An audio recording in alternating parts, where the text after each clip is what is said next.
รบอก Thailand they cannot move on จิ้นแม่จิ้นเขาคู่จิ้นกัน I will release the song cannot move on cannot move on แม่จะปล่อยเพลงแล้วนะ cannot move on แล้วเดี๋ยวแม่จะปล่อยอีกอันหนึ่งเลิศกันไม่ได้เดี๋ยวแม่อันนี้แล้วกันเดี๋ยวแม่ปล่อยยาน้ำแก้ไอ cannot move on หรือว่าเอาอย่างนี้แล้วกันยาน้ำเอายาแบบยาแก้ move on แล้วกันป่ะยาแก้ move on เธอจะได้บอกว่าโหโล่งๆแล้วเดินหน้ากันสักทีเลิศการแข่งขันที่การแข่งขันมันอยู่ที่กรรมการ มันไม่ใช่ว่าอยู่ที่เราซื้อมาแล้วโกงให้ใครนะคะ มันต้องเคารพโอเค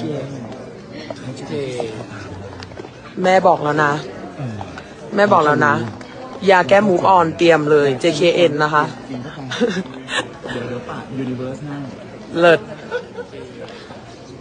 ยาแก้ move on ตา Universe Beautiful Michelle Visible เขาเรียกว่าเท่มากใช่ Hello the Universe, teka. Paano tayo ng ilaw dito?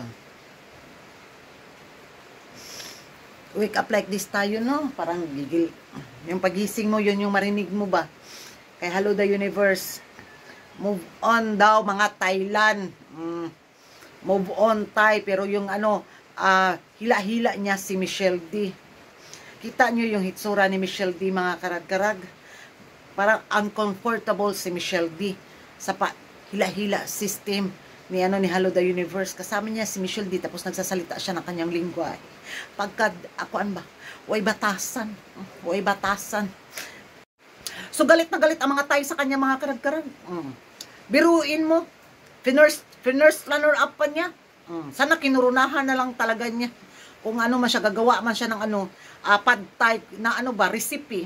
Tinudo na lang sana, di nga siya ngayon sa mga taga black hole, na mga kalahi niya. Kinatay siya, gigil na gigil sa kanya.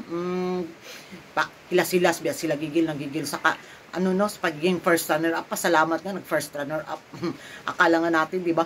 Hanggang top 10 lang yung nila, pambato nila dahil sa level ng performance na ang lamya. Face lock lang yung nilaban dahil maganda. Pero overall na advokasya, walay. Performance, walay. Tapos, magre-reklamo pa silang first runner up. Tapos ngayon nga, mag-move on na daw, sabi nga ni Madam Hello the Universe, move on na daw. Tapos gagawa daw siya ng kanta na Can't Move On. Ito siguro talaga yung isang dahilan, mga karag-karag, na kaya lumayas si Madam Paula Shugart sa sa organisasyon. Itong mga paiksi ng ganito, bitaw ni Hello the Universe, na kung saan kita naman natin sa bitaw ni Michelle D na wala asiwa kay si Michelle D ba na sa ba ni siya may-ari ba sa ba ni siya di ba yung mga pagano na eksena na kung saan pas nila move on sa imong kamata. Walang mag-move on sa aming mga chismosa na mga beauty pageant lovers sa Pilipinas na sumusuporta kay Michelle D.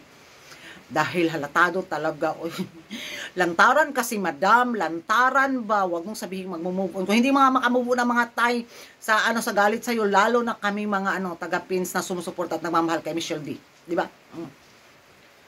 Number 1 sa fan vote, number 1 sa advocacy, number 1 pa doon sa yung nakatanggap si Michelle D ng hindi nakapasok sa top 5. Inaasahan siguro ni Madam Hello the Universe ba na makakuha siya ng full support mula sa Pilipinas bitaw sa next year na Miss Universe 2024. Nagkakamali siya.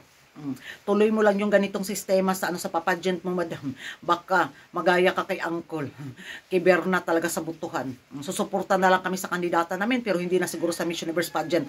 Pag tuloy-tuloy itong pangbabalastugas mo sa Miss Universe, di ba? Nakakagigil, mga karag-karag. Ma-wake up like this talaga tayo. Nung makita, sabi ng mga chismo, kuragan, gising kuragan, tingnan mo yung pa-video ni Madam at saka ni Michelle D.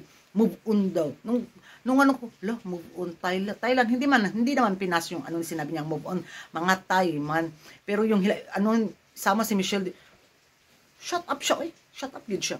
Dahil nang kinang sa Miss Universe dahil sa niya, pinagagawa niya, di ba? Kailangan niya talaga center of attraction, center of attention. Ngayon na, may kinurunahan na. Ayun, bida-bida na naman siya. Eksena na naman siya. Sige, todo mo yan. Nabankrupt ka na nga Ay, kagigil, mga karag-karag. Galit ang mga Thai sa kanya dahil sa hindi kompletong ricados na pantay na niluto niya.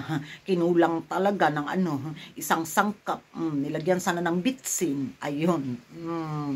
Tapos ngayon, huwag niyang gagamitin ang Pilipinas sa kanyang mga pa-eksena galore para umingay yung niya. after Miss Universe eksena galore niya.